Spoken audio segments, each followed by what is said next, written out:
everybody, we're back. Of course, you know my next guest is Dr. Evil's son, Scott, in the Austin Powers films. He can, it's all good, baby.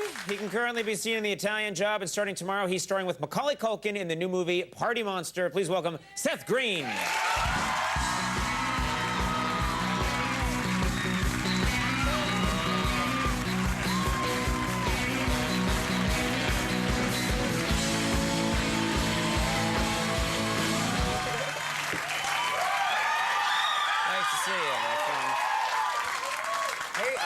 The love is coming your way tonight. That's very nice. Everybody on a sugar high. Good to see.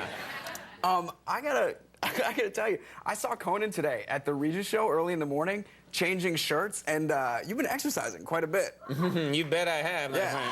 Yeah. Like, the married life is treating you well. The wife was like, hey, do some crunches every once in a while. I decided, you know, when you work on television, I remember, like, you know, 6 months ago, I, like, tuned in the show, and I was like, my head's fat, you know. So I started trying to get in shape. Looks great, though. Honestly, Conan, like, the whole thing. You know, I say something. Here's the creepy part.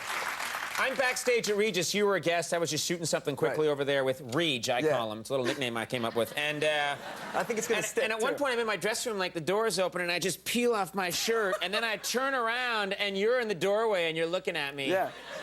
And it was kind of a weird moment. There was a weird tension. Me and Lovett's both sitting there, just jealous. Sitting there, just jealous. Checking me out. You know how it is. Right.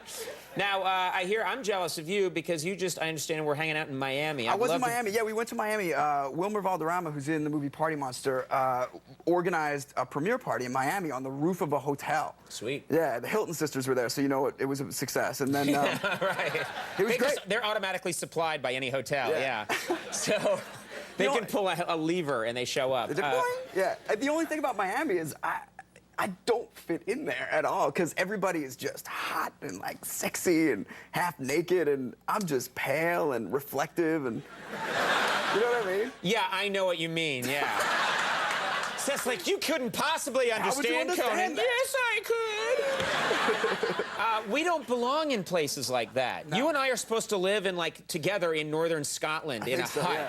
Yeah. You know, where it's raining all the time and have a little herb garden and never go outside. Just beneath the surface of the land. Yeah. No, we're not supposed to go to places like Miami because everyone else there, they got the low hip huggers. Yeah. People, you know, turn into this like golden brown. Yeah. Oh no, it was like darkened brown. Yeah. But I didn't care. I put on the, you know, the 55 sweat-proof, waterproof sunblock. Got in the ocean. I was like, it's just me. Yeah. You know. You know, the only people that make a 55 is the company that makes it for infants. I noticed that recently as I was like, what's the strongest one you have? And I'm putting it on, I noticed it's coming in a pink bottle. There's like a teddy bear on the cover. And it smells like bubble gum. It smells like bubble gum, and it has little sparkles in it to keep kids occupied. I'm gonna get me some of that. Yeah, and then you go to a rave club. It's bubblegum sparkle. He's the sexiest. Now, so what did you do the whole time you were there? You were just, so you were... We had a really good time. I drank a lot, and I sat by the pool, and I got in the ocean, and we danced a whole bunch. And now, then when you get in the ocean, the I don't want to get too personal, but what kind of suit do you go with? Do you just standard trunks, yeah. Standard trunks. You know what? That's not true. I just say that because I'm on television. Straight up Speedo, kids.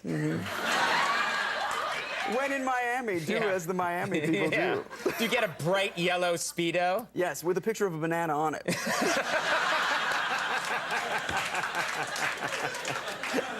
Wow, I gotta get me one of those. I had it custom made. I keep waiting for the bathing suits to come back from the 1920s that have like that go down to your ankle. Right, you know, and like it has a collar and like a tie on it. Those were really, really sexy. Yeah. When those come back, I'm gonna start going to the beach again. I'll start manufacturing those. And wearing a straw hat too, and going, hey there, youngsters. And a parasol. Yeah. Get busy, you cool dudes. Don't forget to wear your sunscreen. Lest you get the burns. Yeah, the burns.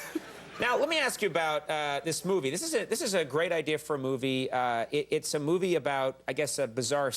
I don't want to call it except a sect or a group. Well, it's based on a fact. Yeah, in the early '90s, the nightlife in New York had kind of died with Warhol gone and just no one picking up that baton. And a guy named Michael Alec promoted a club called The Limelight, which was hugely popular, and got all these people to dress up in outrageous costumes and go on talk shows and tout this place as the next big thing and tout themselves as huge celebrities, and it caught on to the point that they were selling trading cards of themselves.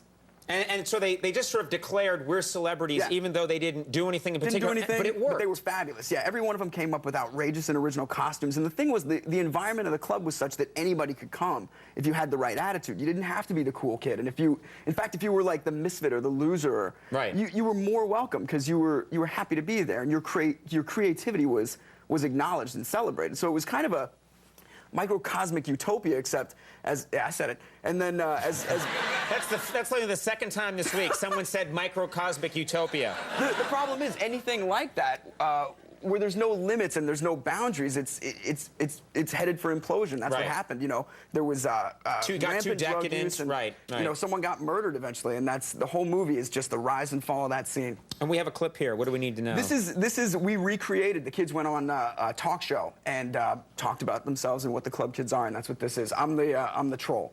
You're the troll. Yeah. Okay. Let's take a look at this clip from Party Monster. Wow. Okay.